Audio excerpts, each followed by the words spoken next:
Camera rolling action. Hey, welcome to my vlog once again. आजको vlog चाहिँ साक्षीको मगनी गोरुबथानमा र हामी बिहानै तयार भएर पेदुङबाट गयौँ है मगनीको एक दिन अगाडि। अनि आज चाहिँ वरदानलाई पनि अलिक ड्राइभिङ हुन्छ भनेर वरदानले पुरा उकाली ओह्राली गर्दै लाभाको बाटो हामी गोरुबथानतिर पुग्यौँ। बाटोमा एकछिन रोकेर अब फोटो खिच्नुपर्छ है भन्ने चाहिँ लागेर अनि फोटो खिचेर गोरुबथान पुगेर रेस्ट गरियो। अब भोलिपल्ट चाहिँ बिहानदेखि धमाधम आज चाहिँ हो मगनीको दिन। बिहानदेखि सबै धमाधम यता हाम्रो खाजा बनिँदैछ। केटाहरू सरसफाइ गर्दैछ, केटीहरू छैन, केटाहरूले नै बढालिरहेको छ। अनि यता सबैजना आफ्नो आफ्नो काममा बिजी भइरहेछ। खाजा पनि तयार भइहाल्यो, एकदम मिठो मिठो छोला। अनि यता बाहिरतिर एक राउन्ड चेक गरेर हेर्दाखेरि सबै तयारी हुँदैछ। अनि बेहुला बाउ पनि यहाँ झाडु कुचो के बोकेर बसिरहेको छ। अब चाहिँ सबै तयार भयो, यो बेहुली पनि तयार भयो। अब चाहिँ हामी उताबाट आउने पार्टीहरूलाई पर्खिरहेको छौँ। अनि यसरी एकदम निरीक्षण गरिँदैछ चारै ठाउँको के सामान कता के छ, सबै सरसफाइ सबै रेडी हुँदैछ। यता पकाउने किचन डिपार्टमेन्ट आफ्नै छ, उनीहरूले पकाउन लागि तयारी हुँदै अब उताको मान्छेहरू त आइपुगेछ र उनीहरू बाहिरबाट एकदम आज चाहिँ हामी मगनीको लागि आएको भनेर भन्नु आएको रहेछ। पहिला चाहिँ एक खलियालाई अनि हामीले भित्र लग्यौँ। अब भित्र लगेपछि चाहिँ त्यहाँबाट चाहिँ केटीपट्टिको खलिया र केटापट्टिको खलियाको बिचमा अब बातसात हुन लागिरहेको छ।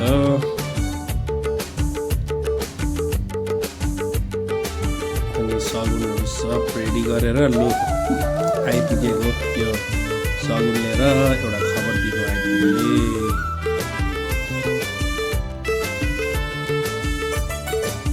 बडा अनौठो चाहिँ के भयो भन्दाखेरि चाहिँ केटापट्टिको गलियाहरूले चाहिँ टाउकोमा चाहिँ टोपी चाहिँ लगाएन रहेछ। शिरको टोपी चाहिँ खोइ भनेर यता गलियाहरूले त साह्रो पारिहाल्यो। यो त हुँदैन, हेर्दैछ सबैले रमिता। टोपी बेगर त नलागेर हामी त यो एक्सेप्ट गर्दैनौँ भनेपछि टोपी फेरि ल्याउनु लगाएर टोपी लगाएर मात्रै बात अगाडि बढ्यो। त्यसपछि मात्रै यता बेहुलापट्टिको मगनी गर्न आउनेहरूलाई भित्र पसाउने भनेर अगाडि बढ्यौँ।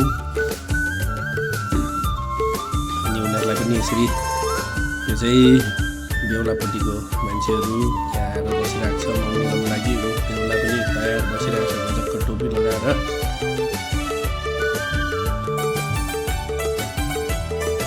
अनि यता बाहिर हल्का फोटोसोटो खिच्ने।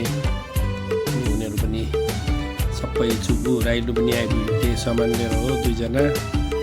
आज सब केटाहरूले खेन्जा लगाएर एकदम तामाङ तरिकाले बसिरहेको छ। अनि यता सबै तयार छ, पर्खिरहेको छ अब इन्गेजमेन्टको मगनीको विधिको लागि। यो चाहिँ हो मगनीको हल। अब केही क्षणमा नै यो हलमा हाम्रो मगनीको विधि हुनेछ। सबैजना पर्खिरहेको छ अब त्यो विधिको लागि।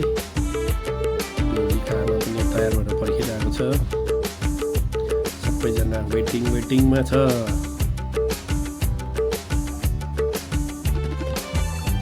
बाहिरतिर पनि गफा सफा भइरहेछ, गफसफ गरेर सोचिरहेपछि। अनि हाम्रो केटी साइडको खलियाहरू पनि अब तयार बसिहाल्यो। अनि यता केटापट्टिबाट मगनी गर्न आउनेहरू उनीहरू चाहिँ हल्का रिफ्रेसमेन्ट भइरहेको छ अहिले।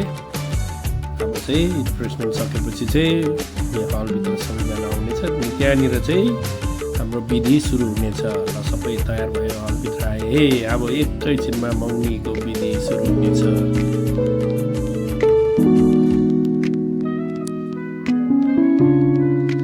ल सबैजना भित्र पसे, हाम्रो बेहुला पनि पसे।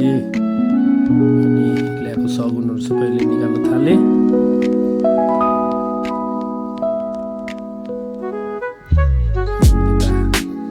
मेन खेला चाहिँ कलियाहरूको। अनि कलियाहरूले चाहिँ अब मगनीको विधि सुरु गरियोस् भनेर एकदम सगुन राखेर दुई हात जोडेर एकदम सबैलाई सम्बोधन गरेर चाहिँ मगनीको विधि अब सुरु गरी जाओस् भन्दै रिक्वेस्ट गरिरहेको छ।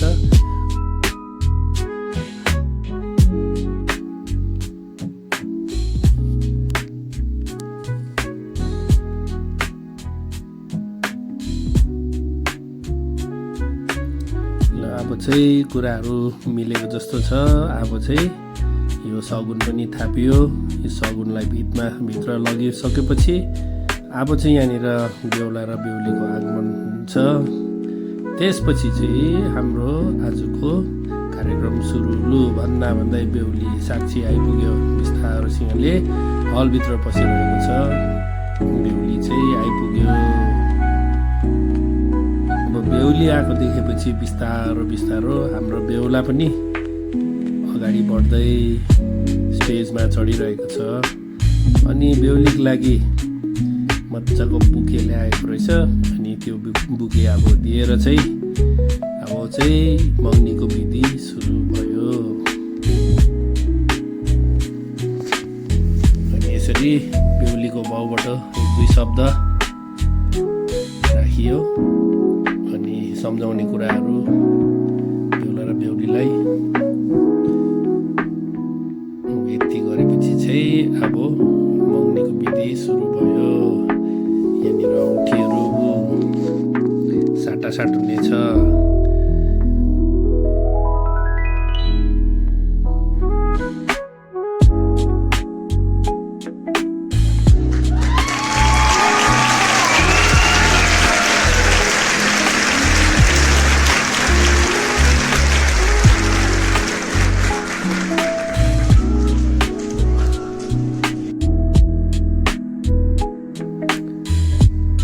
एक कर्खालाई अब केक खुवाउने कार्यक्रम सकिन लाग्यो। अनि एक दुसरालाई केक खुवाएर चाहिँ अब इन्गेजमेन्ट पुरा भएको छ। र अन्तमा अब हुनेवाला बेहुला बेहुलीले एक बल डान्स चाहिँ गर्नै पर्छ भनेर बाहिर बल डान्स भएपछि यो इन्गेजमेन्टको विधि चाहिँ सकियो। ओके, सबैलाई थ्याङ्क यू सो मच मेरो ब्लग हेरिदिनु भएको लागि। अब भोलिको दिनमा फेरि बिहाको दिनमा भेटौँ। Thank you everyone, take care, god bless you.